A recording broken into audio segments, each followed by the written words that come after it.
Praise the Lord. ஹல்லேலூயா, ஹல்லேலூயா. எத்தனை பேர் சந்தோஷமாக இருக்கிறீங்க? அவனுடைய வார்த்தை கேட்க எத்தனை பேர் ஆயத்தமாக இருக்கிறீங்க? ஆமேன் சொல்லுங்களேன், சத்தமாக சொல்லுங்கள். ஹல்லேலூயா.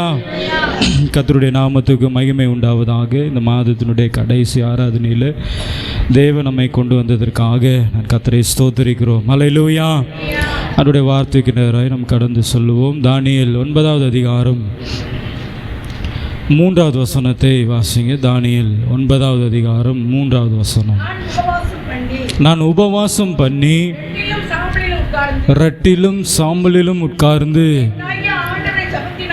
தேவனாகிய ஆண்டவரை ஜெபத்தினாலும் விண்ணப்பங்களினாலும்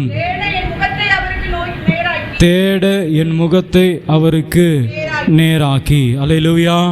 கண்களை மூடி நாம் ஜெபிப்போம். எங்களை நேசிக்கிற எங்கள் அன்பின் தகப்பனை, ஆசீர்வதிக்கப்பட்டதான இந்த ஓய்வு நாளுக்காக நாங்கள் உமக்கு நன்றி செலுத்துகிறோம்.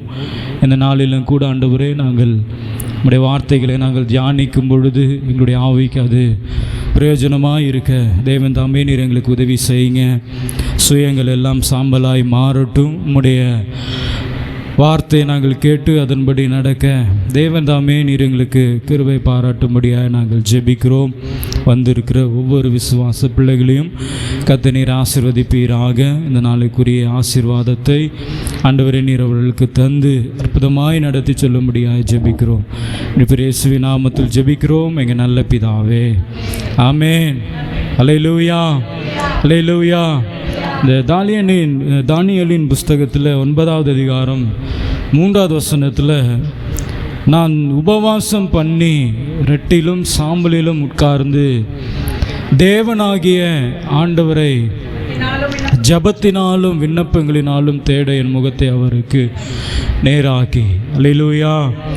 தானியேலினுடைய வாழ்க்கையில் பார்த்தீங்கன்னா எப்பொழுதும் அவர் ஜெபிக்கிறவராய் இருக்கிறார் என்று சொல்லி வேதத்தில் நம்ம வாசித்தோம். தானியேல் என்று சொன்னாலே நமக்கு நினைவில் வருகிறது 3 வேளை அவர் ஜெபித்தார் என்று சொல்லி நாம் பார்க்கிறோம். நம்ம ஜெபத்திற்கு உதாரணமாய் சொல்ல வேண்டும் என்று சொன்னால் அநேக பேரிலே இந்த தானியேல் மிகவும் குறிப்பிடத்தக்கவர். அல்லேலூயா. அதுவும் இந்த தானியேல் எப்படி ஜெபிக்கிறார் என்று சொன்னால், அவருடைய வாழ்க்கையில் ஒரு சூழ்நிலைகள், அவருடைய வாழ்க்கையில் பிரச்சனைகள் காணப்படுகிற பொழுது அவர் எப்படி ஜெபிக்கிறார் என்று சொன்னால், உபவாசம் பண்ணி ஜெபிக்கிறவராய் இருக்கிறார் என்று சொல்லி இந்த இடத்துல நம்ம வாசிக்கிறோம். அல்லேலூயா, அல்லேலூயா. அநேகராலும் மறக்கப்பட்ட ஒரு ஜெபம் எதுன்னு கேட்டிங்கன்னா இந்த உபவாச ஜெபம்.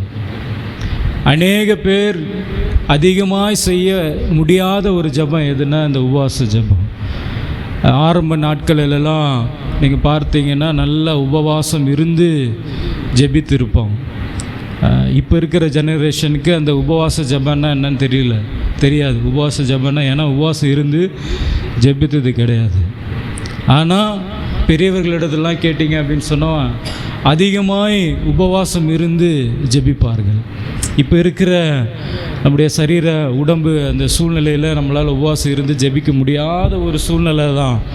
ஆனால் அதிகமாக நீங்கள் வேதத்தில் இந்த உபவாசம் இருந்து ஜெபிக்கிறதை நீங்கள் அதிகமான இடங்களில் நீங்கள் வாசிக்க முடியும்.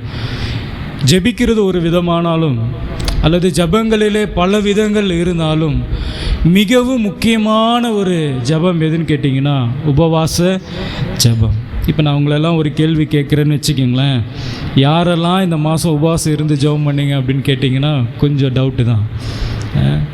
சில பேர் உபவாசம் இருப்பாங்க, ஆனால் எப்பவும் போல் வழக்கம் போல் வேலைகளை செய்து கொண்டு உபவாசம் இருப்பாங்க. அது உபவாசம் அல்ல. உபவாசம் என்று சொன்னால் கர்த்தருடைய பாதத்தில் நம்ம காத்திருந்து நம்ம ஜெபிக்கிறவர்களாய் காணப்பட வேண்டும். அதுக்கு பேர் தான் என்னது? உபவாசம். நீங்கள் ஒரு வேளை 2 வேளை சாப்பிடாம இருந்து நீங்கள் ஜெபிக்கிறீங்க அப்படின்னா அது பேர் பட்டினி. ஜெபிக்காமல் இருந்தீங்கன்னா அது பேர் பட்டினி. நீங்கள் உபவாசம் அப்படின்னு சொன்னால் ஆண்டோட சமூகத்தில் போய் உட்கார்ந்து என்ன செய்ய வேண்டும்? ஜெபிக்க வேண்டும், ஜெபிக்க வேண்டும். அதுக்கு பேர் தான் என்னது? உபவாச ஜெபம். அல்லேலூயா. இந்த நாட்களில் இந்த ஜெனரேஷனில் உபவாச ஜெபன்றதே இல்லாமல் போயிடுச்சு. முன்னெல்லாம் ஆரம்ப நாட்களில் ஒரு 20 வருஷம் 30 வருஷத்துக்கு முன்னாடிலாம் பார்த்தீங்க அப்படின்னு சொன்னால் கிறிஸ்தவர்கள் ஆங்காங்கே உபவாச ஜெபங்களை நடத்துவாங்க. ஆங்காங்கே உபவாச ஜெபங்களை நடத்துவாங்க. குடும்பத்தில் இருக்கிற பெரியவர்களும் சரி அதிகமாக உபவாசம் இருந்து ஜெபிப்பாங்க. இப்போ நம்ம அதிகமாக உபவாசம் இருந்து ஜெபிக்கிறது இல்லை, உபவாசம் இருந்து ஜெபிக்கிறது இல்லை.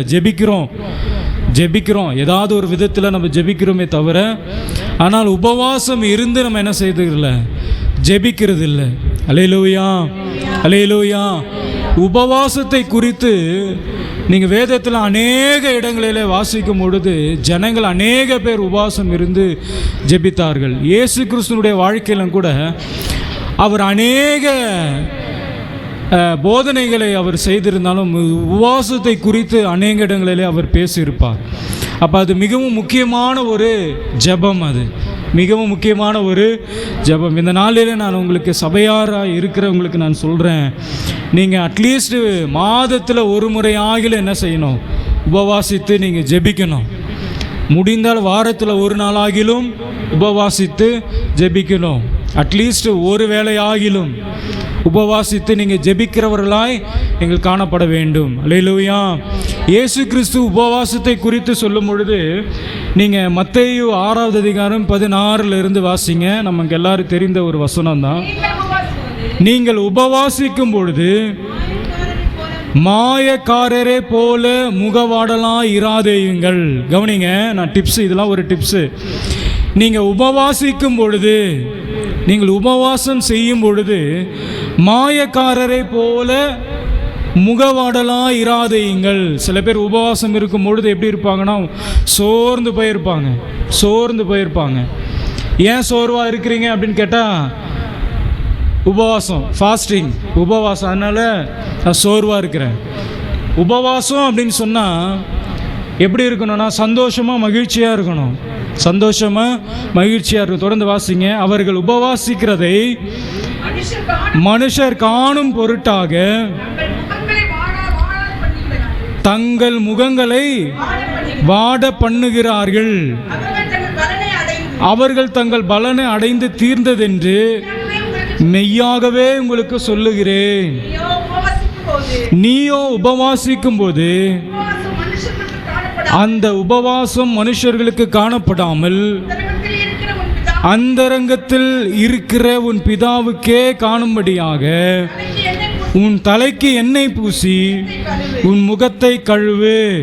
அப்பொழுது அந்தரங்கத்தில் பார்க்கிற உன் பிதா உனக்கு வெளியரங்கமாய் பலன் அளிப்பார். அல்லேலூயா.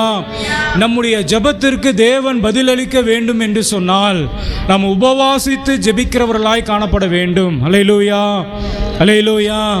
முன்பெல்லாம் 40 நாள்லாம் உபவாசம் இருந்து ஜெபம் பண்ணுவோம். 40 நாள்லாம் உபவாசம் இருந்து 40 நாளா அப்படின்ற மாதிரி இருக்கும்.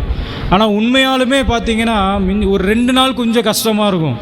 40 நாள் உபவாசத்தில் ஒரு 2 நாள், ஃபஸ்ட்டு 2 நாள் கொஞ்சம் கஷ்டமாக இருக்கும். 3ஆவது நாள் 4ஆவது நாள்னால் தெரியவே தெரியாது உங்களுக்கு. நீங்கள் 40ஆவது நாள் வந்துட்டீங்கன்னு வச்சுக்கிங்களேன், இன்னும் ஒரு 10 நாள் எக்ஸ்ட்ரா உபவாசம் எடுக்கலாமோன்னு உங்களுக்கு தோணும். அப்படிப்பட்டதான ஒரு வாஞ்சியுள்ள ஒரு உபவாசமாய் நம்ம இருக்கிறவர்களாய் காணப்பட வேண்டும். அல்லேலூயா. ஒரு நேரம் உபவாசம் இருக்கணும், ஒரு வேளையாச்சும் உபவாசம் இருக்கணும். அந்த நேரத்தை ஆண்டவருக்கு என்று என்ன செய்ய வேணும், செலவு செய்ய வேண்டும். அல்லேலூயா, அல்லேலூயா. உபவாசம் இருந்து ஜெபிக்கிறவர்களாக நம்முடைய சபையார் மாற வேண்டும். உபவாசித்து ஜெபிக்கிறவர்களாய் நாம் காணப்பட வேண்டும். அல்லேலூயா. நீங்கள் உபவாசித்து நீங்கள் ஜெபிக்கும் பொழுது வேதம் சொல்லுகிறது, ஆண்டவர் வெளியரங்கமாய் உங்களுக்கு பதிலளிப்பார். அல்லேலூயா. நம்மலாம் எதுக்கு தெரியுமா அதிகமாக உபவாசம் இருப்போம்? வீட்டில் சண்டை வந்துருச்சுன்னா உபவாசம் இருப்போம். வீட்டில் இருக்க கோபம் வந்துருச்சுன்னா உபவாசம் இருக்கும். நான் கேட்ட சாப்பாடு எனக்கு இன்றைக்கி செஞ்சு கொடுக்கலன்னா நான் இன்றைக்கி என்னது, உபவாசம். அதுக்கு பேர் ஃபாஸ்டிங். நான் இன்னைக்கு இதுதான் சமைச்சு கொடுக்கணும், இது எனக்கு நீ கொடுக்கலன்னா எனக்கு வேண்டாம். வைராக்கியத்துக்கு நாளிச்சு சாப்பிடாம இருப்போமே தவிர அது பசிக்குன்னு கொஞ்சம் எடுத்து என்ன பண்ணுறது கிடையாது. ஆனால் ஆண்டோட சமூகத்தில் போய் ஒரு வேளை உபவாசம் இருந்து ஜெபம் பண்ணால் அப்போ தான் என்ன ஆகும், வயிறு முண்டான்னு வயிறு கட்டு பசி எடுக்கும். அப்போ தான் வீட்டில் என்ன பண்ணுவாங்க, நான்வெஜ் செய்வாங்க. இன்றைக்கி உபவாசம் இருந்து நம்ம ஜெபம் பண்ணணும் அப்படின்னு தீர்மானம் எடுத்த பிறகு தான் இன்றைக்கி தான் வீட்டில் என்ன இருக்கும், கறி இருக்கும், மீன் குழம்பு இருக்கும், மீன் வறுப்பாங்க, பக்கத்தில் இருந்து ஸ்மெல்லு வரும். நம்மளை அப்படியே சோதனைக்கு உட்படுத்தும்படியான சில சமையல்களெல்லாம் அப்போ தான் என்ன பண்ணுவாங்க, செய்வாங்க. அல்லேலூயா. உபவாசம் என்பது ஆண்டோட சமூகத்தில் போய் உட்கார்ந்து நம்மை முழுமையாக ஆண்டவருக்கு ஒப்பு கொடுத்து ஜெபிக்கிறது தான் உபவாச ஜெபமாய். அல்லேலூயா. அப்போ நம்ம உபவாசித்து ஜெபிக்கிறவர்களாய் காணப்பட வேண்டும். எல்லா சூழ்நிலைகளிலும் நம்ம உபவாசித்து, நல்லா யோசித்து பாருங்களேன், எத்தனை பேர் உபவாசம் ஜெபம் பண்ணியிருக்கிறீங்க ரீசண்டாக, இப்போது இந்த மாதத்தில், இந்த வருஷத்தில்? இல்லை அதை மறந்தே போயிட்டோம்ல நம்ம. சில நேரத்தில் கொஞ்சம் சோர்வு, சில நேரத்தில் உடம்பு ஒத்துழைக்கிறது இல்லை, சில நேரத்தில் பலவீனங்கள் இருக்கிறது. நீங்கள் வேதாமத்தில் பார்த்தீங்க அப்படின்னு சொன்னால், வாசிங்களேன் பாருங்கள், லூக்கா 2வது அதிகாரம் 36வது வசனத்தையும் 37வது வசனத்தையும் வாசிங்களேன்.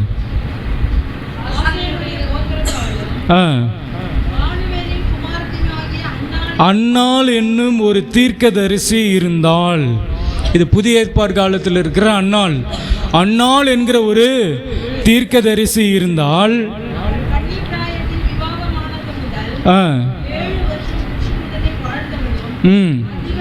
அதிக வயதுள்ளவளுமாய் இருந்தாள். ஏறக்குறைய 84 வயதுள்ளவளா உள்ள அந்த விதவை. நல்லா கவனிங்க, எத்தனை வயசு? 84 வயதுள்ள அந்த விதவை தேவ ஆலயத்தை விட்டு நீங்காமல் இரவும் பகலும் உபவாசித்து. எத்தனை வயசு? 80. நமக்கு எத்தனை வயசு? 84 வயசில் பாருங்க உபவாசம் இருந்து ஜெபிக்கிறாங்க. அது வேதத்தில் சொல்லப்பட்டிருக்கிறது. இரவும் பகலும். பகலில் மட்டும் உபவாசம் இருக்கிறதே பெரிய கடினமாக இருக்கிறது. சில பேரில் நான்லாம் ஆரம்பத்தில், இப்போ இல்லை, ஆரம்பத்திலலாம் உபவாசம் இருக்கும் பொழுது எப்படா 6 மணி ஆகும்னு இருக்கும். எனக்கு அவ்வளோ பசி எடுக்கும். எப்படா 6 மணி ஆகும் சாப்பிட்றேன். டைம் பார்த்துட்டே இருப்பேன். 4:30, இன்னும் 1 மணி நேரம் தான் இருக்குது. இன்னும் 5 மணி ஆயிடுச்சு, இன்னும் 1 மணி நேரம் தான் இருக்குது. 6 மணி ஆன உடனே என்ன பண்ணிடுது, ஜோம் பண்ணிட்டு எடுத்து சாப்பிட்றது. பசி என்ன பண்ண முடியல, தாங்க முடியல. ஆனால் அது பழக பழக பழக 1 நாள் 2 நாள் ஆனது, 2 நாள் 3 நாள் ஆனது, அப்புறம் 40 நாள் உபவாசம். இப்போலாம் இருக்கவும் முடியல, 40 நாள் உபவாசங்க. அப்போ இந்த அம்மாவனுடைய வயசு கிட்டத்தட்ட எத்தனை வயசுனா 84 வயசில் இரவும் பகலும் உபவாசித்து ஜெபம் பண்ணி ஆராதனை செய்து கொண்டிருந்தாள். அல்லேலூயா. பாருங்க, உபவாசத்தில் அந்த அம்மாவுக்கு இருந்த வைராக்கியத்தை பாருங்க. இரவும் பகலும் உபவாசித்து தேவனை ஆராதித்து கொண்டிருந்தாள். வேதத்தில் அநேகர் உபவாசம் இருந்தார்கள். அநேகர் வேதத்தில் உபவாசம். யாத்திராகம் 34:28 வாசிக்கும் பொழுது மோசே தேவனுடைய பிரசன்னத்தில் 40 நாள் உபவாசம் இருந்தார். அவர் அந்த 10 கொட்டளையை வாங்குவதற்கு எத்தனை நாள் திரும்ப உபவாசம் இருந்தார்? 40 நாள் உபவாசம் இருந்தார் மோசே. ஆண்டுடைய சந்நிதியில் நீங்கள் காணப்பட வேண்டும், ஆண்டுடைய பிரசன்னம் உங்களை வாழ்க்கையில் காணப்பட வேண்டும் என்று சொன்னால் நீங்கள் உபவாசித்து ஜெபிக்கிறவர்களாய் காணப்பட வேண்டும். அல்லேலூயா. 2 சாமுவேல் 12:16 வாசிக்கும் பொழுது தாவீது தன்னுடைய பிள்ளைக்காக, சாக போகிற தன்னுடைய பிள்ளைக்காக அவன் உபவாசம் இருந்து ஜெபித்தார் என்று சொல்லி வாசிக்கிறோம். சாக போகிற தன்னுடைய பிள்ளைக்காக, மரணத்தில் தருவாயில் இருக்கிற, வியாதிப்பட்டிருக்கிற தன்னுடைய பிள்ளைக்காக தாவீது உபவாசம் இருந்து ஜெபித்தார். நம்முடைய வாழ்க்கையில் வியாதிகள் வருகிற பொழுது, பலவீனங்கள் வருகிற பொழுது உபவாசித்து ஜெபிக்கிறவர்களாய் காணப்பட வேண்டும். அல்லேலூயா. அதே போல எஸ்ரா 8வது அதிகாரம் 21 வாசிக்கும் பொழுது எஸ்ரா உபவாசம் இருந்து ஜெபிக்கிறான். நெகேமியா 1:4 வாசிக்கும் பொழுது நெகேமியா உபவாசம் இருந்து ஜெபிக்கிறார். எஸ்தரை குறித்து வாசிக்கும் பொழுது 4வது அதிகாரம் 16வது வசனம், எஸ்தர் தன்னுடைய ஜனத்திற்காக உபவாசித்து ஜெபிக்கிறவளாய் காணப்பட்டார். எஸ்தருடைய வாழ்க்கையில் உபவாசித்து, யூத ஜனங்களுக்காக உபவாசித்து ஜெபிக்கிறவளாய் காணப்பட்டார். அதே போல் ஆகாப் ராஜா 1 ராஜாக்கள் 21:27 ஆகாப் ராஜா தேவன் தன்னை அழிக்க போகிறார் என்று சொன்ன பொழுது அவர் உபவாசம் இருந்து அவர் ஜெபிக்கிறார். அதே போல் நினிவேல் உள்ள ஜனங்கள், அன்னாள் தீர்க்கதரிசி, இயேசு கிறிஸ்து 40 நாள் உபவாசம் இருந்து அவர் ஜெபிக்கிறார். பவுல் உபவாசிக்கிறாரு. கொர்நேலியு அப்போஸ்தலர் 10:30 உபவாசித்து ஜெபிக்கிறாங்க. இன்னும் அநேக பேர் வேதத்தில் வாசிப்பீர்கள் என்று சொன்னால் ஆண்டுடைய சமூகத்தில் உபவாசித்து ஜெபிக்கிறவர்களாய் காணப்படுகிறார்கள். அல்லேலூயா சொல்லுங்க. அல்லேலூயா அல்லேலூயா. நிறைய பேருடைய மைண்டு வாய்ஸ் கேட்குது, இப்போவே நாங்கள் உபவாசத்தில் தான் உட்காந்துட்டு இருக்கிறோம் சாப்பிடாம, இப்போவே நாங்கள் உபவாசத்தில் தான் என்ன பண்ணிகிட்டு இருக்கோம், உட்கார்ந்துட்டு இருக்கிறோன்ற மாதிரி தான் இருக்குங்க. கர்த்தருங்களை ஆசீர்வதிப்பார். அல்லேலூயா அல்லேலூயா. மத்தேயுல வாசித்தது போல் உபவாசம் இருக்கும் பொழுது எப்படி இருக்கக்கூடாதான், முகவாடலாக இருக்கக்கூடாது. எல்லாம் சரிங்க பார்க்கலாம். அல்லேலூயா அல்லேலூயா. முகவாடலாக இருக்கக்கூடாது. ஆண்டோடைய சமூகத்தில், ஆண்டோடைய சந்நிதியில் எப்படி இருக்கக்கூடாது, முகவாடலாக இருக்கக்கூடாது. ஏன் சோர்வாக இருக்கிறீங்கன்னு கேட்கக்கூடாது. ஏன் ஒரு மாதிரி இருக்கிறீங்க, ஏன் ஒரு மாதிரி டல்லாக இருக்கிறீங்க அப்படின்னு கேட்கக்கூடாது. எப்படி இருக்கணும் ஆண்டோடைய சமூகத்தில், சந்தோஷமாக இருக்க வேண்டும், உற்சாகமாக இருக்க வேண்டும். ஆமென் சொல்லுங்க. அல்லேலூயா. ஆண்டோடைய சமூகத்தில் நம்ம எப்பொழுதும் எப்படி இருக்க வேண்டும், சந்தோஷமாக இருக்க வேண்டும். உபவாசம் இருக்கும் பொழுது இன்னும் அதிகமான ஒரு சந்தோஷம் நம்முடைய இருதயத்தில் காணப்பட வேண்டும். அல்லேலூயா.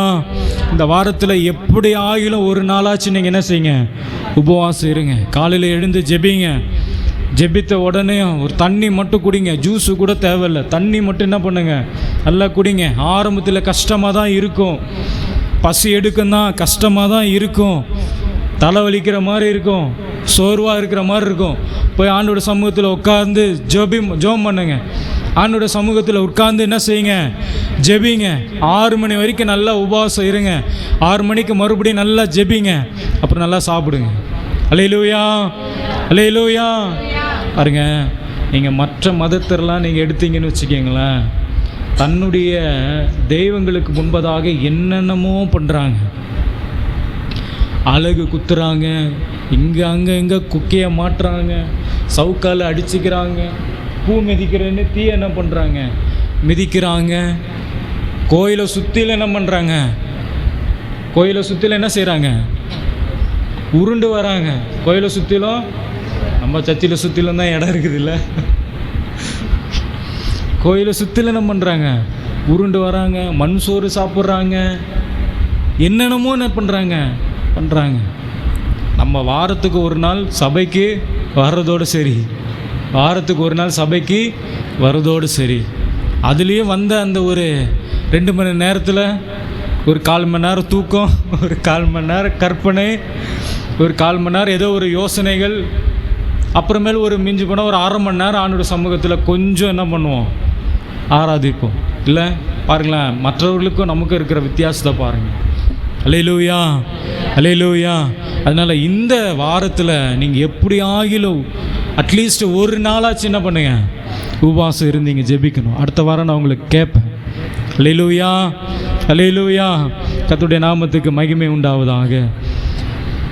சப்போஸ் நீங்கள் உபவாசம் இருக்கிறீங்க அப்படின்னு சொன்னால் நான் எந்த வேலையும் செய்ய மாட்டேன்னு உட்காந்துடாதீங்க. வீட்டில் எப்பவும் போல் எல்லா வேலையும் என்ன பண்ணுங்கள், இன்றைக்கி நான் உபவாசம், எல்லாம் ஹோட்டலில் போய் வாங்கி சாப்பிடுங்க.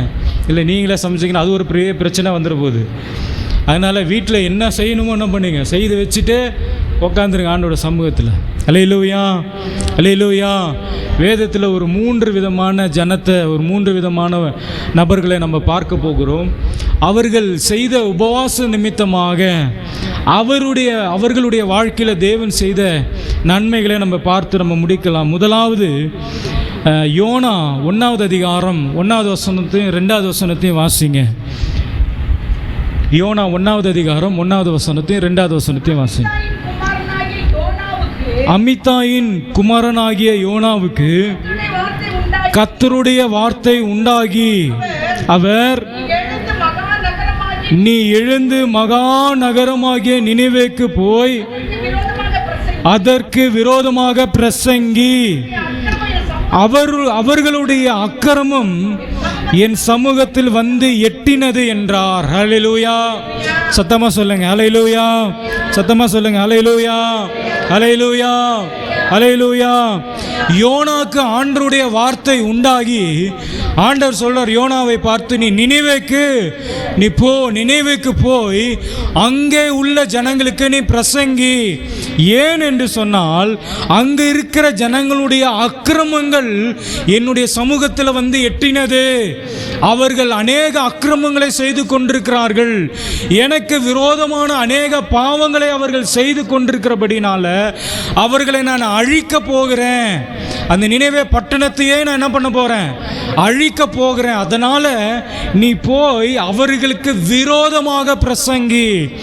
மன திரும்புதல் குறித்து பிரசங்கம் அல்ல, கர்த்தர் உங்களை ஆசீர்வதிப்பார் என்கிறதை குறித்த பிரசங்கம் அல்ல. எப்படிப்பட்டதான பிரசங்கம் என்று சொன்னால், அந்த ஜனங்களை உங்களை கர்த்தர் அழிப்பார் என்று அவர்களுக்கு விரோதமாக போய் பிரசங்கம் பண்ணு என்று சொல்லி தேவன் தீர்க்கதரிசி ஆகிய இந்த யோனாவை நினைவேக்கு தேவன் அனுப்புகிறார். அல்லேலூயா. அப்ப எவ்வளவு ஒரு இந்த ஜனங்கள் ஆண்டவருக்கு விரோதமாக பாவங்கள் செய்திருப்பார்களே ஆனால், ஆண்டவருக்கு விரோதமான அக்கிரமங்களை செய்திருப்பார்களே ஆனால், ஆண்டவர் ஒரு ஊரையே ஆண்டவர் அழிக்க அவர் சித்தமாக இருந்திருப்பார் என்பதை நீங்கள் யோசித்து பாருங்க. அல்லேலூயா. ஒரு மனுஷனுடைய பாவத்திற்காக அல்ல, ஒரு மனுஷனுடைய அக்கிரமத்திற்காக அல்ல, அந்த பட்டணத்தில் உள்ள அந்த நினைவேன்னு உள்ள எல்லா ஜனங்களும் பாவம் செய்தபடினால அவர்களுடைய பாவங்கள் ஆண்டவருடைய சமூகத்தில் போய் எட்டினது. ஆண்டவர் சொல்றாரு, இவர்கள் எல்லாரையும் நான் என்ன பண்ண போறேன்? நான் அழிக்க போகிறேன். நோவாவின் காலத்தில் நான் எப்படி அழித்தேனோ, நோவாவின் காலத்தில் எப்படி இந்த ஜனங்களுக்கு இவருடைய பாவங்கள் அக்கிரமங்கள் பூமியில் பெருகினது நிமித்தமாக இவர்களை நான் எப்படி அழித்தேனோ, அதே போல நினைவே பட்டணத்தில் உள்ள ஜனங்களை நான் அழிப்பேன் என்று சொல்லி யோனாவை தேவன் நினைவேக்கு அவர் அனுப்புகிறார். அல்லேலூயா. அல்லேலூயா.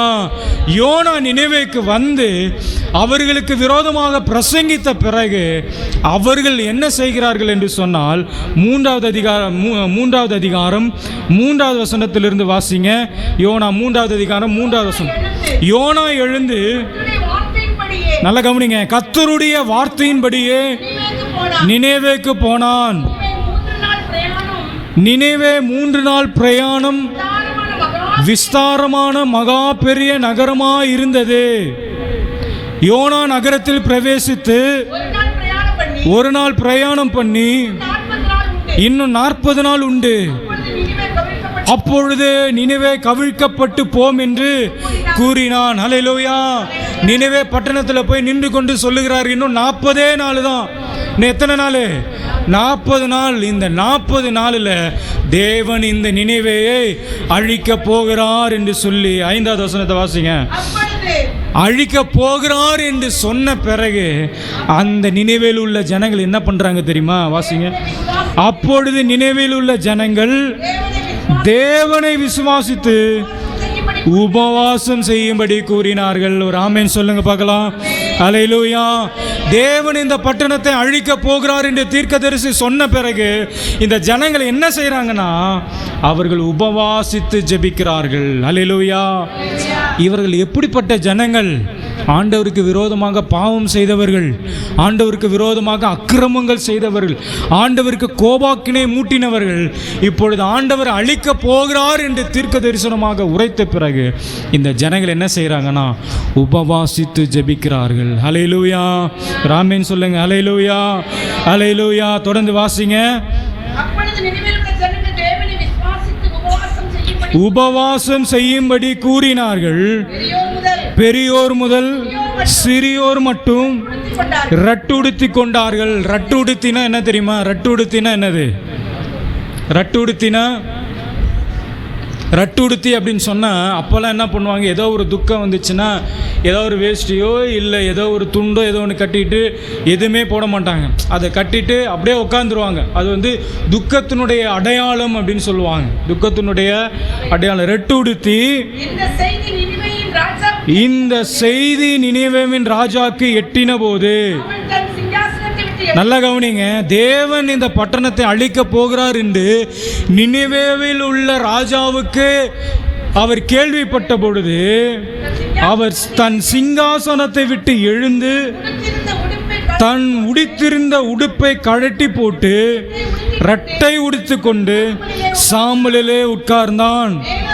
மேலும் ராஜா தானும் தன் பிரதானிகளும் நிர்ணயம் பண்ணின கட்டளையாக, நல்ல கவனிங்க, நினிவே எங்கும் மனுஷரும் மிருகங்களும் மாடுகளும் ஆடுகளும் ஒன்றும் ருசி பாராதிருப்பதாக. அப்படின்னா என்ன தெரியுமா? யாரும் சாப்பிடக்கூடாது, யாரும் மனுஷன் மட்டும் கிடையாது. யார் யார்? ஆடு மாடு கூட ஃபாஸ்டிங், ஆடு மாடு கூட ஃபாஸ்டிங். பாருங்க, யோசித்து பாருங்களேன். தேவன் அந்த பட்டணத்தை அழிக்க போகிறாருன்ன உடனேயும் வீட்டில் இருக்கிற பட்டணத்தில் இருக்கிற எல்லாரும் ஃபாஸ்டிங், எல்லாரும் ஃபாஸ்டிங், எல்லாரும் ஃபாஸ்டிங் இருங்க. ஆடாக இருந்தாலும் சரி ஃபாஸ்டிங். இன்றைக்கி உனக்கு புல் கிடையாது, இன்றைக்கி உனக்கு வக்கீல் கிடையாது, உனக்கு ஒன்றுமே கிடையாது, ஆடுலாம் மேய்ச்சல் கிடையாது. என்னது? ஃபாஸ்டிங். வாசிங்க தொடர்ந்து. நினிவே மனுஷ மிருகங்களும் மாடும் ஆடும் ஒன்றும் ருசியாது இருப்பதாக, மேயாமலும் தண்ணீர் குடியாமலும் இருக்கவும் மனுஷரும் மிருகங்களும் இரட்டினால் மூடிக்கொண்டு தேவனை நோக்கி உரத்த சத்தமாய் கூப்பிடவும் வழியை தம் தம் கைகளில் உள்ள கொடுமையும் விட்டு திரும்ப கடவார்கள். யாவருக்கும் தெரியும் நாம் அழிந்து போகாதபடிக்கு மனஸ்தாபப்பட்டு. ராஜா சொல்றாரு, அக்கிரமம் செய்து கொண்டிருந்த ராஜா, ஆண்டவருக்கு பிரியமில்லாத காரியத்தை செய்து கொண்ட ராஜா சொல்றாரு, நம்ம இப்படிலாம் உபவாசம் இருந்து ஜெபிக்கும் பொழுது அழிப்பேன் என்று சொன்ன ஆண்டவர் ஒருவேளை நமக்காக என்ன பண்ணலாம்? மனஸ்தாபப்பட்டு தம்முடைய உக்கிர கோபத்தை விட்டு திரும்பினாலும் திரும்புவார் என்று கூறினார். ஹல்லேலூயா. அடுத்த வசனத்தை வாசிங்களேன். அவர்கள் தங்கள் பொல்லாத வழியை விட்டு திரும்பினார் என்று தேவன் அவர்களுக்கு கிரியைகளை பார்த்து தாம் அவர்களுக்கு செய்யவேன் என்று சொல்லியிருந்த தீங்கை அதை செய்யாதிருந்தார். ஆமென் சொல்லுங்க. ஹல்லேலூயா, ஹல்லேலூயா. தேவன் இந்த ஜனத்தை நான் அழிப்பேன் என்று சொன்ன வார்த்தையை அவர் மனஸ்தாபப்பட்டு செய்வேன் என்று சொன்னதை அவர் செய்யாமல் இருந்தார். காரணம் என்ன தெரியுமா? காரணம் என்ன தெரியுமா? அவர்கள் உபவாசித்திருந்து ஜெபித்தார்கள். அல்லேலூயா. ஏன் ஆண்டவர் அந்த பட்டணத்தை அழிக்கலை? ஏன் அழிப்பேன் என்று சொன்னதை ஆண்டவர் அடிக்கலைன்னா, அவர்கள் எல்லாரும் உபவாசம் இருந்து ஜெபித்தார்கள். ஆடு மாடு உட்பட உபவாசித்திருந்து ஜெபித்தார்கள். அல்லேலூயா. நான் சொல்லுவேன், நீங்கள் ஆண்டவருக்கு எந்த காரியங்கள் பிரியமில்லாத காரியங்கள் செய்தா இருந்தாலும் சரி, அல்லது எந்த சூழ்நிலையில் நீங்கள் இருந்தாலும் சரி, நீங்கள் உபவாசித்து நீங்கள் ஜெபிக்கும் பொழுது உங்களுக்கு வர பண்ணுகிற தீங்கை தேவன் அவர் அவைகளை மாற்றக்கூடிய அவர் மனம் மாறுகிறவராய் காணப்படுகிறார். ஹல்லேலூயா. செய்வேன் என்று சொன்ன, அழிப்பேன் என்று சொன்ன வார்த்தையை அவர் அப்படியே என்ன பண்ணிட்டாருன்னா மாற்றிட்டார். ஹல்லேலூயா. காரணம் என்னன்னா, உபவாசித்திருந்து ஜெபித்தாங்க. நீங்கள் ஆகாப் ராஜாவினுடைய வாழ்க்கையிலும் கூட இதே தான் நடந்தது. வாசிங்களேன். 1 ராஜாக்கள் 16வது அதிகாரத்தை வாசிக்கும் பொழுது, இந்த ஆகாப் ராஜாவினுடைய வாழ்க்கையில் தேவன் ஒரு ராஜாவாய் கர்த்தர் ஏற்படுத்தினார். ஆகாப்பை தேவன் ஒரு ராஜாவாக ஏற்படுத்தினார். ஆனால் இந்த ஆகாப் ராஜா என்ன செய்கிறாருன்னா, ஆண்டவருக்கு விரோதமான காரியங்களெல்லாம் செய்கிறாரு. ஆண்டவருக்கு விரோதமான காரியங்களெல்லாம் செய்கிறாரு. நீங்கள் 1 ராஜாக்கள் 16:30 வாசிக்கும் பொழுது விக்கிர ஆராதனையை செய்கிறாரு. இஸ்ரவேலுக்கு ராஜாவாக மாற்றின ஆகாப்பை அந்த ஆகாப் ராஜா என்ன செய்கிறாருன்னா, விக்கிர ஆராதனை செய்கிறாரு. பாகாலுக்கு ஆலயத்தை கட்டுகிறாரு. 16:32 வாசிக்கும் பொழுது பாகாலுக்கு ஆராதனை செய்கிறாரு. 16:33 வாசிக்கும் பொழுது ஆண்டவராகிய தேவனுக்கு அதிகமான கோபத்தை உண்டாக்குகிறாரு. 21, 25 1 ராஜாக்கள் 21, 25 வாசிக்கும் போது எசேபேலினுடைய வார்த்தைகளை கேட்கிறாரு. இப்படி ஆண்டவருக்கு பிரியமில்லாத காரியங்கள் எல்லாம் இந்த ராஜா செய்து கொண்டிருக்கும் பொழுது கவனிக்கணும், எலியா தீர்க்கதரிசி வந்து சொல்றாரு, நீ ஆண்டவருக்கு பிரியமில்லாத காரியத்தை செய்தபடினால ஆகாப் ராஜாவே நீ ஆண்டவருக்கு பிரியமில்லாத காரியத்தை செய்தபடினால ஆண்டவர் உன்னை அழிக்க போகிறாருன்னு சொல்லி எலியா தீர்க்கதரிசி மூலமாக கர்த்தர் வந்து சொல்றார். அல்லேலூயா. நீங்க 1 ராஜாக்கள் 21வது அதிகாரம் 27 வாசிங்களேன். ஆகாப் இந்த வார்த்தைகளை கேட்ட பொழுது தன் வஸ்திரங்களை கிழித்து கொண்டு, எந்த வார்த்தைகள் அப்படின்னு சொன்னா, நான் உன்னையும் உன் சந்ததியை நான் அழிக்க போறேன், நான் நிர்மூலமாக்க போறேன் அப்படின்னு சொல்லி தீர்க்கதரிசியின் மூலமாக ஆகாபுக்கு தேவன் சொல்லுகிற பொழுது அந்த வார்த்தைகளெல்லாம் ஆகாப் கேட்ட பிறகு ஆகாப் சொல்றாரு, அந்த வார்த்தைகளை கேட்டு தன் வஸ்திரங்களை கிழித்து தன் சரீரத்தின் மேலே ரட்டை போர்த்து கொண்டு என்ன செய்யறாரு, என்ன பண்றாரு, சத்தமா சொல்லுங்க, உபவாசம் பண்ணி ரட்டிலே படுத்து தாழ்மையாய் நடந்து கொண்டான். அல்லேலூயா. தாழ்மையாய் நடந்து கொண்டான், உபவாசம் பண்ணி ஜெபித்தான். கர்த்தர் அழிக்க போறார் என்று சொன்ன பிறகு அவன் உபவாசித்து ஜெபித்தான். 28வது வசனம், அப்பொழுது கர்த்தருடைய வார்த்தை எலியாவுக்கு உண்டாக்கி, ஆகாப் எனக்கு முன்பாக தன்னை தாழ்த்தினதை கண்டாயா? அவன் எனக்கு முன்பாக தன்னை தாழ்த்தினபடியினால் நான், நல்லா கவனிங்களேன், ஆண்டவர் சொல்றாரு, அவன் பாவம் செய்தான், அக்கிரமம் செய்தான், எனக்கு கோபத்தை உண்டாக்கினான், அந்நிய விக்கிரகங்களை உண்டு பண்ணினான், அந்நிய தேவர்களை அவன் வார்ப்பித்தான், பாகாலுடைய வார்த்தைகளை கேட்டான், அதனால நான் அழிப்பேன்னு சொன்னல. அவன் இப்போ உபவாசம் பண்ணி ஜெபிக்கிறதுனால இப்போ ஆண்டவர் சொல்றார், நான் அவன் நாட்களில் அந்த பொல்லாப்பை வர பண்ணாமல். ஆமேன்னு சொல்லுங்க பார்க்கலாம். அல்லேலூயா, அல்லேலூயா. அவன் உயிரோடு இருக்கிற வரைக்கும் அவனுக்கு ஒரு பொல்லாப்பு கூட வராது. ஏன்னா அவன் உபவாசம் பண்ணி ஜெபிச்சான். அவன் உபவாசம் பண்ணி ஜெபித்த. ஆண்டவர் சொல்றார், நான் அவன் நாட்களில் அந்த பொல்லாப்பை வரவிடாமல் அவன் குமாரன் நாட்களில் அதை அவன் வீட்டின் மேல் வர பண்ணுவேன். அவனுக்கு வர பண்ண மாட்டேன், ஆனால் அவன் பிள்ளைகளை நான் விட மாட்டேன். அல்லேலூயா, அல்லேலூயா, அல்லேலூயா. ஜாக்கிரதை, உங்கள் பிள்ளைகளுக்கு பொல்லாப்பை உண்டு பண்ணிடாதீங்க. அல்லேலூயா. நீங்கள் உபவாசம் இருந்து ஜெபிக்கணும், உங்கள் பிள்ளைகளையும் உபவாசம் இருக்க வைக்கணும். நான் மட்டும் பரிசுத்தமாக வாழ்கிறது போதாது, நான் மட்டும் சபைக்கு வர்றது போதாது, நான் மட்டும் ஜெபிக்கிறது போதாது, நான் மட்டும் வேதத்தை வாசிக்கிறது போதாது. உங்களுக்கு பொல்லாப்பை தேவன் வரவிடாமல் செய்வார், சந்தேகம் இல்லை. ஆனால் உங்கள் பிள்ளைக்கு அது வரவிடாமல் நீங்கள் தான் என்ன பண்ணணும், பார்த்து கொள்ளணும். அல்லேலூயா.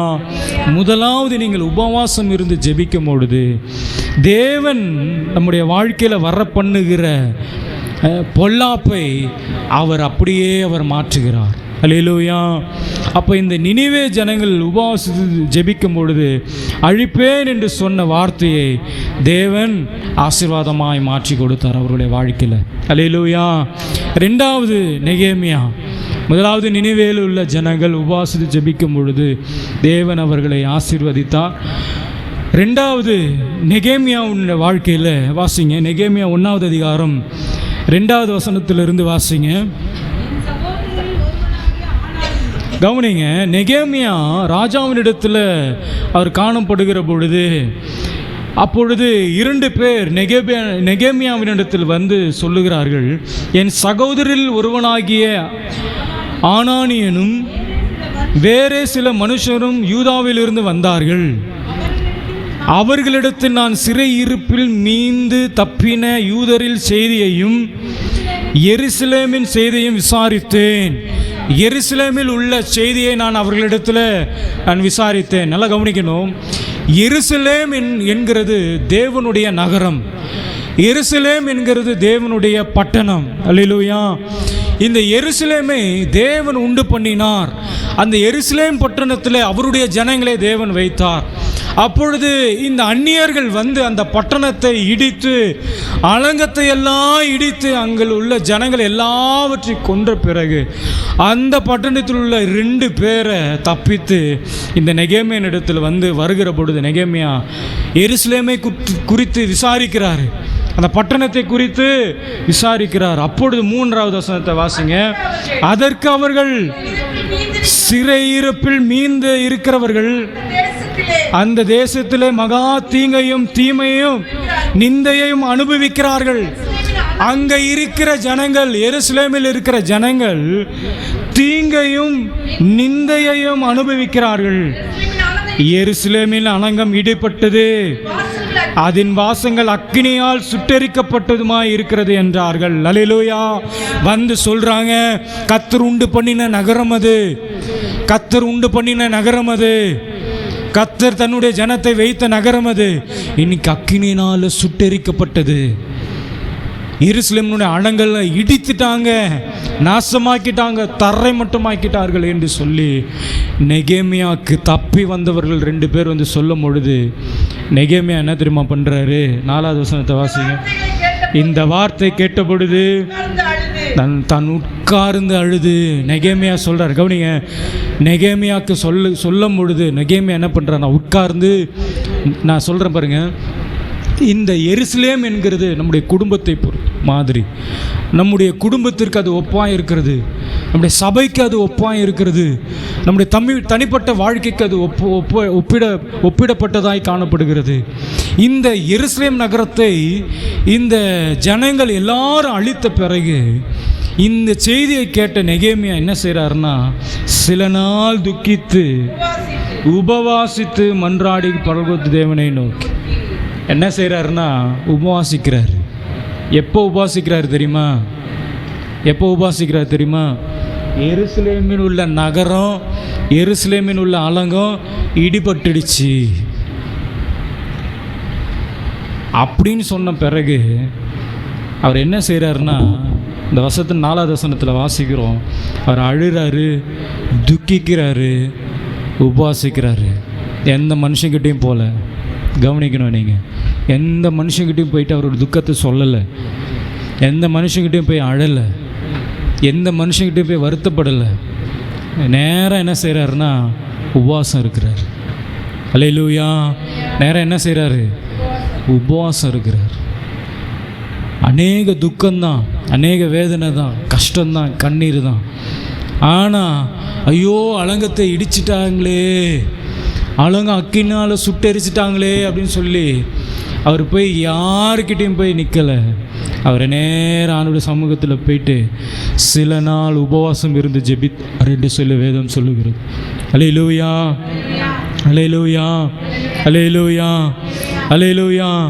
நான் சொன்னது போல் இந்த எருசலேம் என்கிறது என்னவென்று கேட்டால், நீங்கள் ஏசாயா 62வது அதிகாரம் 6வது வசனத்தையும் 7வது வசனத்தை வாசிங்க. ஏசாயா 62:6-7. எருசலேமே, நல்லா கவனிங்க, இந்த எருசலேம் எப்படிப்பட்டதாய் இருந்தது, இன்னைக்கு அது எப்படிப்பட்டதாய் மாறி இருக்கிறது என்று சொல்லி இந்த இடத்துல வாசிக்கிறோம். எருசலேமே, உன் மதில்கள் மேல் பகல் முழுவதும் ரா முழுவதும் ஒரு காலம் மௌனமாய் இராத ஜாமக்காரனை கட்டளையிடுகிறேன்.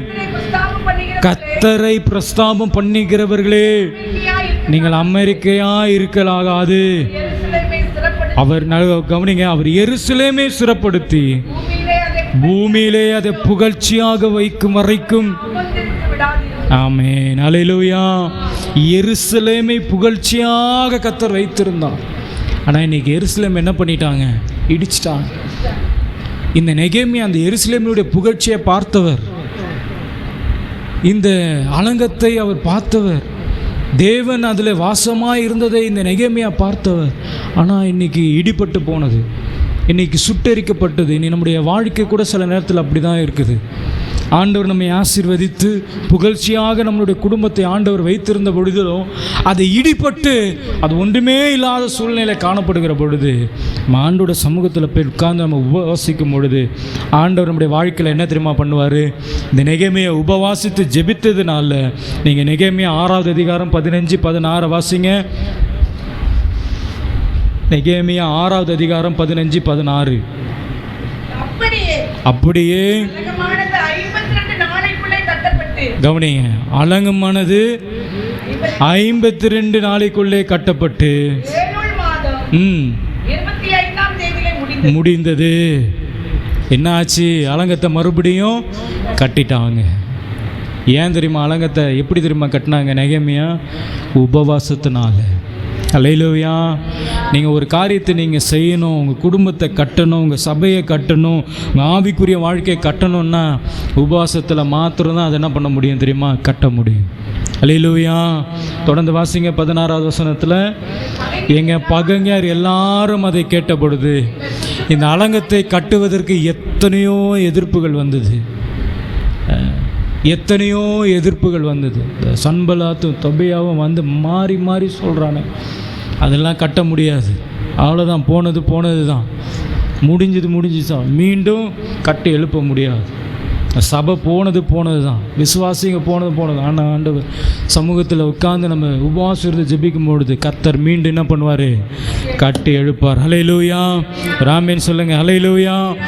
எங்கள் பகைஞர் எல்லாரும் அதை கேட்ட பொழுது, எங்கள் சுற்றப்புறத்தராகிய புறஜாதியான அனைவரும் கண்ட பொழுது மிகவும் முனையற்று போய் இந்த கிரியை எங்கள் தேவனால் கைகூட வந்ததென்று அறிந்தார்கள். அல்லேலூயா. மீண்டும் எப்படி அந்த அலங்கம் கட்டப்பட்டது என்று சொன்னால் அது தேவனாலே மீண்டும் கட்டப்பட்டது. அது எப்படி கட்டப்பட்டது என்று சொன்னால் இந்த நெகேமியாவினுடைய உபவாசத்தினால அந்த அலங்கம் மீண்டும் கட்டப்பட்டது. அல்லேலூயா. நம்முடைய இடிந்து போன வாழ்க்கை மீண்டும் கட்டப்பட வேண்டும் என்று சொன்னால் நம் உபவாசித்து ஜெபிக்க வேண்டும்.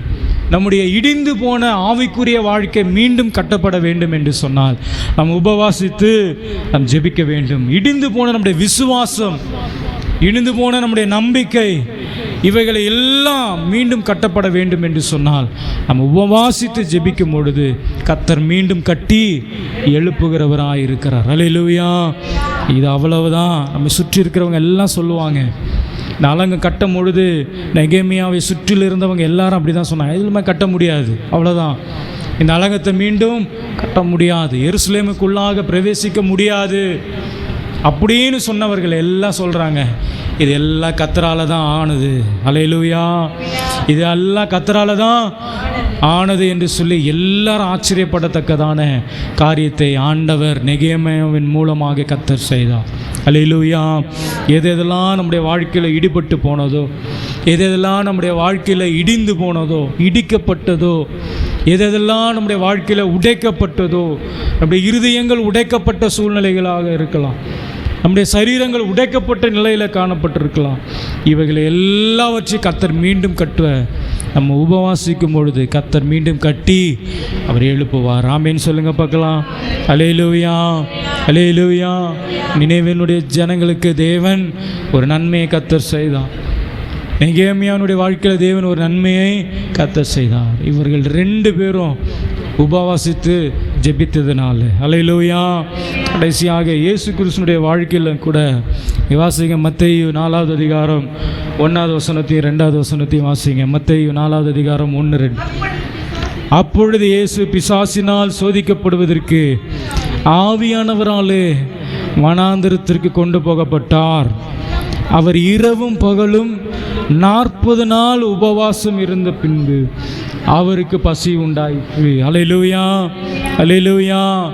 இயேசு கிறிஸ்துவனுடைய ஊழியம் 3.5 வருஷம், இயேசு கிறிஸ்துடைய ஊழியம் மிகவும் வல்லமையாக இருப்பதற்கு காரணம் என்னென்னா, அவர் ஊழியத்தினுடைய துவக்கத்துக்கு முன்பதாக 40 நாள் இருந்த உபவாசம் தான். ஆமீன் சொல்லுங்க பார்க்கலாம். அல்லேலூயா. நல்ல சத்தமாக சொல்லுங்க. அல்லேலூயா. அல்லேலூயா. இயேசு கிறிஸ்து அவர் ஊழியத்தை ஆரம்பிப்பதற்கு முன்பதாக பரிசுத்த ஆவியானவராலே அபிஷேகம் பண்ணப்பட்டு ஞானஸ்தானம் எடுத்து கரை ஏறின பிறகு கர்த்தருடைய வார்த்தை அவருக்கு உண்டாகுகிறது, இவர் என்னுடைய நேசகுமாரன். நீங்கள் மேலே இருக்கிற அதிகாரத்துடைய கடைசி வசனம்லாம் வாசிக்கும் பொழுது, இவர் என்னுடைய நேசகுமாரன், இவரில் நான் பிரியமாக இருக்கிறேன், இவரில் நான் பிரியமாயிருக்கிறேன் என்று சொல்லிவிட்டு அடுத்த அதிகாரத்தினுடைய 1வது வசனத்திலே, அப்பொழுது பிசாசினால் சோதிக்கப்படுவதற்கு, யாரால் சோதிக்கப்படுவதற்கு? நல்லா கவனிங்க, சத்தமாக சொல்லுங்க பார்க்கலாம். யாரால் சோதிக்கப்படுவதற்கு? பிசாசினால் சோதிக்கப்படுவதற்கு. பிசாசு சோதனை கொடுக்கிறதுக்கு ஆவியானவராலே வனாந்தரத்திற்கு கொண்டு போகப்பட்டார். அல்லேலூயா, அல்லேலூயா. என்ன தெரியுமா செய்கிறார் ஆவியானவர்? ஆண்டவரை கூட்டிகிட்டு போகிறாரு. ஆண்டவராகிய இயேசு கிறிஸ்துவை ஆவியானவர் கூட்டிகிட்டு போகிறாரு. எங்கே கூட்டிகிட்டு போகிறாரு? எங்கே கூட்டிகிட்டு போகிறாரு? பிசாசினிடத்திற்கு கூப்பிட்டு போகிறாரு. அதுதான் வேதத்தில் அதுதான் சொல்லுது. பிசாசினால் சோதிக்கப்படுவதற்கு ஆவியானவராலே வனாந்தரத்திற்கு கொண்டு போகப்பட்டார். அல்லேலூயா. 40 நாள் உபவாசம். 40 நாள் உபவாசம் முடிந்த பிறகு வேதத்தில் வாசிக்கிற இரவும் பகலும் 40 நாள் உபவாசம் இருந்த பின்பு அவருக்கு பசி உண்டாயிற்று. அப்போ தான் பிசாசு வரான். உபவாசம் இருக்கும்போது வரல. 40 நாள் உபவாசம் இருக்கும்போது வரல. உபவாசம் முடிஞ்ச பிறகு, ஆமாம், நான் சொல்லிட்டேன் உங்களுக்கு, நீங்கள் ஜெபம் பண்ணாமல் வீட்டில் இருந்தீங்கன்னா நீங்கள் ரொம்ப நல்லா இருப்பீங்க. வீட்டில் பிரச்சனையே வராது. உபவாசம் இருந்து ஜெபம் பண்ணிங்கன்னா பிரச்சனை வரும். வீட்டில் ஜெபம் பண்ணிங்கன்னா பிரச்சனை வரும். கவனிச்சிருக்கீங்களா?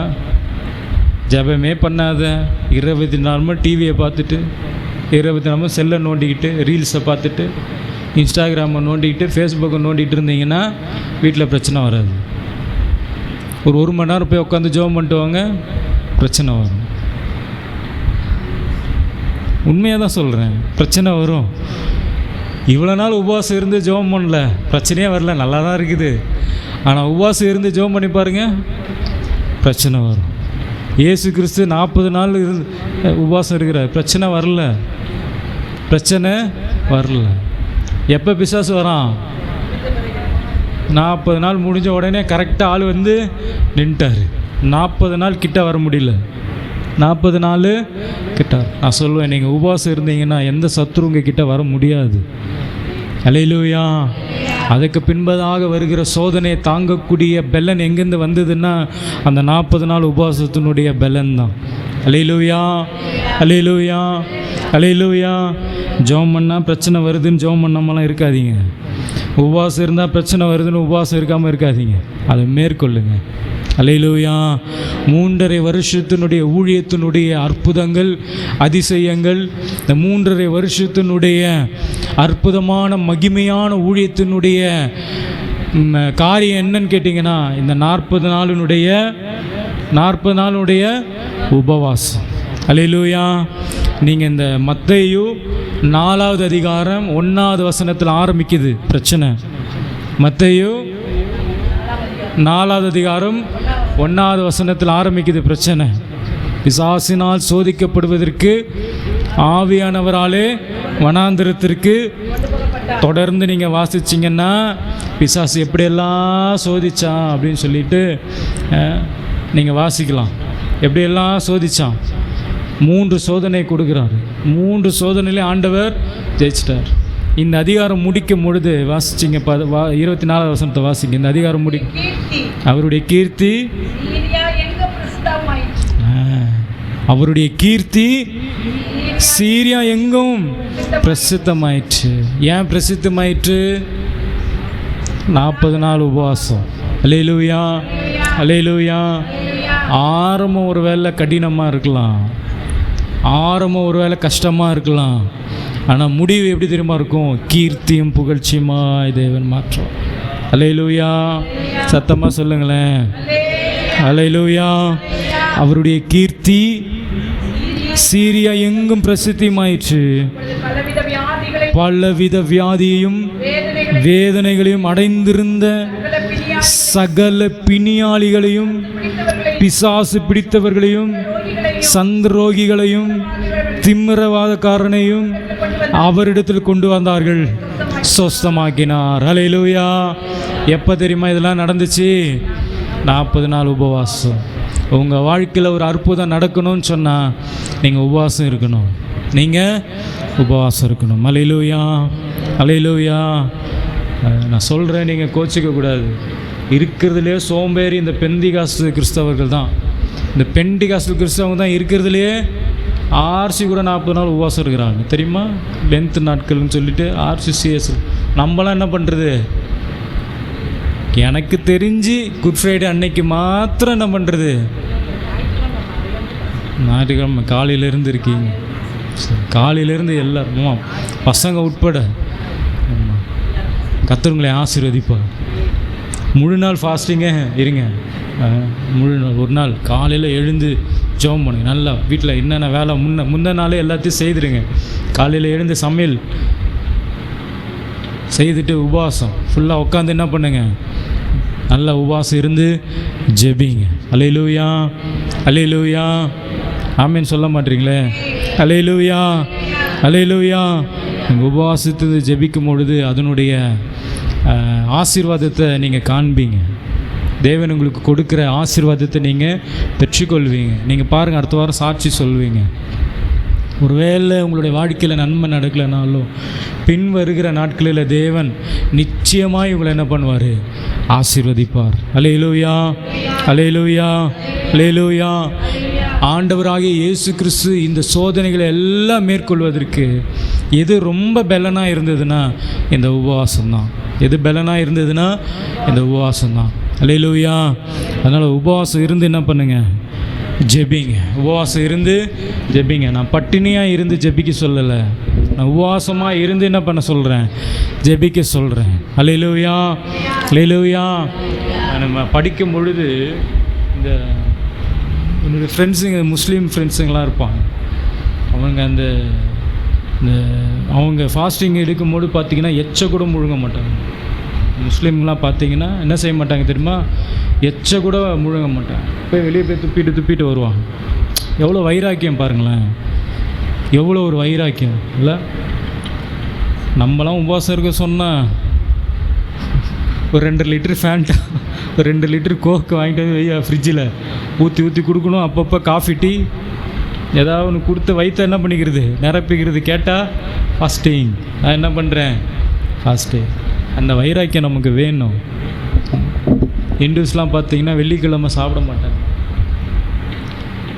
நான்வெஜ்ஜு தொட மாட்டாங்க. நீங்கள் என்ன நீங்கள் கொடுத்தாலும் வெள்ளிக்கிழமையில் நான்வெஜ்ஜு தொட மாட்டாங்க. நம்ம 7 நாளுமே பூந்து விளாடுவோம். 7 நாளுமே நமக்கு ரெஸ்ட்ரிக்ஷனே கிடையாது. எதுவுமே நமக்கு ரெஸ்ட்ரிக்ஷனே கிடையாது. யோசித்து பாருங்கள், எவ்வளோ வைராக்கியமாக இருக்கிறாங்கள. அமாவாசை அன்னைக்கு நான் சாப்பிட மாட்டேன்னா சாப்பிட மாட்டேன், கவுச்சு சாப்பிடவே மாட்டாங்க. வெள்ளிக்கிழமையில் சாப்பிடுவோம், சனிக்கிழமை சில பேர் சாப்பிட மாட்டாங்க. நம்ம உபவாசம் இருந்து ஜெபிக்கணும். அந்த வைராக்கியத்தெல்லாம் நீங்கள் நோட் பண்ணி பாருங்கள். மற்ற மதத்தில் இருக்கிறவங்களெல்லாம் நோட் பண்ணி பாருங்கள். முஸ்லீம்லாம் நோட் பண்ணி பாருங்கள். முஸ்லீம் அவங்க சில பேர் கிண்டல்லாம் பண்ணுவாங்க. காலையிலேயே சாப்பிட்ருவாங்க, 4-5 மணிக்கெலாம் சாப்பிட்ருவாங்க. ஒரு ஃப்ரெண்டுக்கிட்ட சொல்லும் பொழுது அப்படி தான் சொன்னேன் நான். உங்களுக்கெல்லாம் என்னடா காலையில் 6 மணிக்கெலாம் பிரியாணி அடித்து நவுத்துருவீங்க, என்ன சாப்பிட்ணுமோ சாப்பிட்டு முடிச்சுட்டு அப்புறமேல உபவாசம். அப்புறம் அவன் சொன்னான், காலையில் 4 மணிக்கு என்னத்தை சாப்பிட்ற முடியும் சொல்லுங்கள்? தூங்கி எழுந்துச்சு அப்படி என்னத்தை சாப்பிட முடியும்? இருந்தாலும் அவங்க அந்த எச்சையை கூட முழுங்காமல் அவங்க உபவாசம் இருக்கிறாங்கள, அந்த வைராக்கியம்தான். அல்லேலூயா, அந்த வைராக்கியம்தான். அதனால் நமக்கு அந்த கொஞ்சமாச்சும் அந்த வைராக்கியம் வேணும். உபவாசம் இருந்து பல விதங்களில் நம்ம ஜெபிக்கிறோம். அதில் இந்த உபவாசம் ரொம்ப முக்கியமான ஒன்று. நீங்கள் இந்த வேளாங்கண்ணிலாம் போய் பார்த்தீங்கன்னா மண் ஃபுல்லாக கொட்டி வச்சு எல்லாம் முட்டி போட்டுட்டு நடக்கிறாங்க. மறுநாள் பார்த்திங்கன்னா காலெல்லாம் பழுத்துருது. ஜபம் பண்ணும்போது முட்டி போட சொன்னால் கூட முட்டி போடுறது இல்லையா நம்ம? அந்த நாளில் அந்த கொடியேற்ற போதெல்லாம் பாருங்கள், இந்த ஜனங்க இங்கேருந்து நடந்தே போவாங்க. நடந்தே என்ன பண்ணுவாங்க? போவாங்க. நம்ம என்ன செய்யணும்? அந்த ஒரு வைராக்கியம் நமக்கு வேணும். இந்த வேளாங்கண்ணிலாம் போய் உக்காந்துட்டுலாம் இருக்காதீங்க, பிசாசு அதெல்லாம். சரியா? ஆமாம், அதெல்லாம் ஒரு மாதிரி பிசாசு. அங்கே போய் கோயில் இருக்குது, ஐயர் இருக்குது, ஃபாதர் இருக்கிறாருன்ட்டு அங்கே போய்ட்டு என்ன பண்ணிகிட்டு இருக்காதீங்க, உக்காந்துட்டு இருக்காதீங்க. அதனால் நம்ம ஒரு வைராக்கியம் நமக்கு வேணும். உபவாசம் இருந்து ஜெபிக்கிற அந்த வைராக்கியம் நமக்கு வேணும். உபவாசம் இருந்து ஜெபிக்கிற அந்த நான் அடுத்த வாரம் உங்களை கேட்பேன், எத்தனை பேர் உபவாசம் இருந்தீங்க அப்படின்னு சொல்லி நான் என்ன பண்ணுவேன் கேட்பேன். நீங்கள் சொல்லணும். அல்லேலூயா.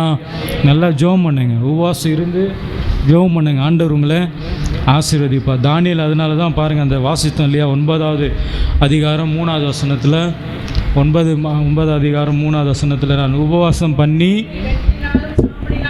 ரெட்டினாலும் சாம்பலினாலும் உட்கார்ந்து தேவனாகிய ஆண்டவர் ஜெபத்தினாலும் விண்ணப்பங்களினாலும் தேட என்னுடைய முகத்தை அவருக்கு நேராக்கினேன். அல்லேலூயா, அல்லேலூயா, அல்லேலூயா. நம்ம எழுந்து கொஞ்சம் நேரம் நம்ம நல்லா ஜெபிக்க போகிறோம். எல்லாரும் எழுந்து நிற்போம். ஹல்லேலூயா, ஹல்லேலூயா. நம்ம எல்லாரும் எழுந்து நின்று கொஞ்ச நேரம் ஜெபிக்க போகிறோம். ஆண்டவரே, நான் உபவாசித்து ஜெபிக்கிறேன். ஹல்லேலூயா, ஹல்லேலூயா. அந்த சிந்தனை எல்லார் கண்களை மூடி கொஞ்ச நேரம் ஆண்டவரை கொஞ்ச நேரம் மகிமைப்படுத்தும். கொஞ்ச நேரம் ஆண்டவரை மகிமைப்படுத்தும். எல்லார் கண்களை மூடி, ஆவியானவரே நாங்கள் உமக்கு நன்றி செலுத்துகிறோம். ஹல்லேலூயா, ஹல்லேலூயா, ஹல்லேலூயா, ஹல்லேலூயா, ஹல்லேலூயா, ஹல்லேலூயா. கண்களை மூடி ஆண்டவரே ஜெபிக்கிற இருதயத்தை தாங்க ஆண்டவரே. ஹல்லேலூயா, ஹல்லேலூயா, ஹல்லேலூயா.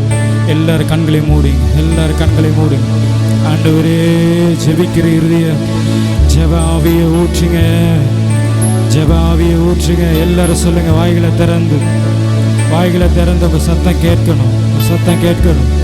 ஹல்லேலூயா, ஹல்லேலூயா. சொல்லுங்க, சத்தத்தை உயர்த்தி சொல்லுங்க, ஆண்டவரே ஜெப ஆவியை ஊற்றுங்க, ஜெப ஆவியை ஊற்றுங்க. ஹல்லேலூயா, ஹல்லேலூயா. ஆவியானவரே உமக்கு ஸ்தோத்திரம். ஹல்லேலூயா. ஜெப ஆவி ஊற்றுமையா, ஜெபிக்கணும் ஜெபிக்கணுமே. ஜெப ஆவி ஊற்றுமையா, ஜெபிக்கணும் ஜெபிக்கணுமே. ஸ்தோத்திர பலி விண்ணப்ப ஜெப, ஸ்தோத்திர பலி விண்ணப்ப ஜெப, என்னேரவோ ஏறெடுக்கரோ, என்னேரவோ ஏறெடுக்கரோ. ஜெப ஆவி ஊற்றுமையா, ஜெபிக்கணும் ஜெபிக்கணுமே. ஜெப ஆவி ஊற்றுமையா, ஜெபிக்கணுமே. உபவாசித்து உடலை ஓர்த்து, உபவாசித்து உடலை ஓர்த்து, ஒவ்வொரு நாளும் ஜெபிக்கணுமே, ஒவ்வொரு நாளும் ஜெபிக்கணுமே. உபவாசித்து உடலை ஓர்த்து, உபவாசித்து நல்ல கரங்களை தட்டி ஒவ்வொரு நாளும் ஜெபிக்கணுமே, ஒவ்வொரு நாளும் ஜெபிக்கணுமே. ஜெப ஆவி ஊற்றுமையா, ஜெபிக்கணுமே. ஜெப ஆவி ஊற்றுமையா, ஜெபிக்கணுமே. நல்ல கரங்களை தட்டி உற்சாகமாய் பாடுங்க. ஜெப ஆவி ஜெபிக்கிற இருதயத்தை தருவீராக. ஜெபிக்கணுமே. ஜெப ஆவி ஊற்றுமையா, ஜெபிக்கணுமே. திறப்பின் வாசலில் நீக்கணுமே, திறப்பின் வாசலில் நீக்கணுமே. தேசத்திற்கா கதறணுமே, தேசத்திற்கா கதறணுமே. ஜெப ஆவி ஊற்றுமையா, ஜெபிக்கணுமே. ஜெப ஆவி ஊற்றுமையா. இயேசுவே ஜெபிக்கிறேன்.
சமூகத்தில் காத்திருக்கிற கிறிஸ்தவர்களாக எங்கள் ஒருவரையும் மாற்றுவீராக.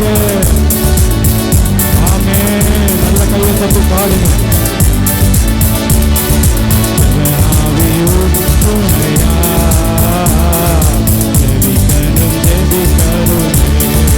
உபவாசித்து உங்களை ஓடுத்து, உபவாசித்து உங்களை ஓடுத்து, ஒவ்வொரு நாளும் ஜெபிக்கணுமே, ஒவ்வொரு நாளும் ஜெபிக்கணுமே. உபவாசித்து உபவாசித்து ஒவ்வொரு நாளும் ஒவ்வொரு நாளும் ஆவி ஊற்றும்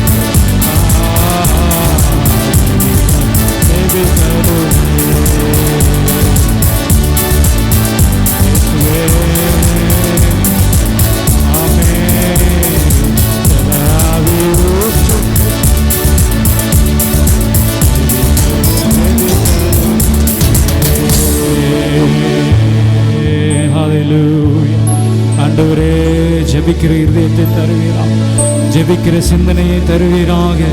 ஹல்லேலூயா, ஹல்லேலூயா. ஆவியானவரே, உமக்கு ஸ்தோத்திரம். ஜெபிக்கிறவர்களாக எங்களை நீர் மாற்றுவீராக. உடைய பாதத்தில் உபவாசம் இருந்து உடைய பாதத்தை கண்ணீரோடு ஜெபிக்கிற ஆண்டவரே இருதயத்தை எங்கள் ஒவ்வொருவருக்கும் தேவன் தாமே எங்களுக்கு தருவீராக. கரங்களை உயர்த்தி சொல்லுங்க. ஆண்டவரே, இனிமேல் வருகிற நாட்கள் முழுவதும் ஜெப ஆவியை எங்களுக்கு அதிகமாய் தருவீராக. ஜெப ஆவியை அதிகமாய் எங்களுக்கு நீ தருவீராக. ஜெப ஆவியை அதிகமாய் எங்களுக்கு நீ தருவீராக. நேரத்தை வீணாய் செலவிடாதபடிக்கு, நேரத்தை உலகத்திற்கு பின்பதாக செலவிடாதபடிக்கு ஆண்டவரே, ஜெபத்தில் நாங்கள் உறுதியாய் தரித்திருக்க, ஜெபத்தில் நாங்கள் நேரத்தை செலவிட தேவன் தாமே எங்களுக்கு உதவி செய்யுங்க. ஹல்லேலூயா, ஹல்லேலூயா. இயேசுவே, உமக்கு ஸ்தோத்திரம், ஸ்தோத்திரம், ஸ்தோத்திரம்.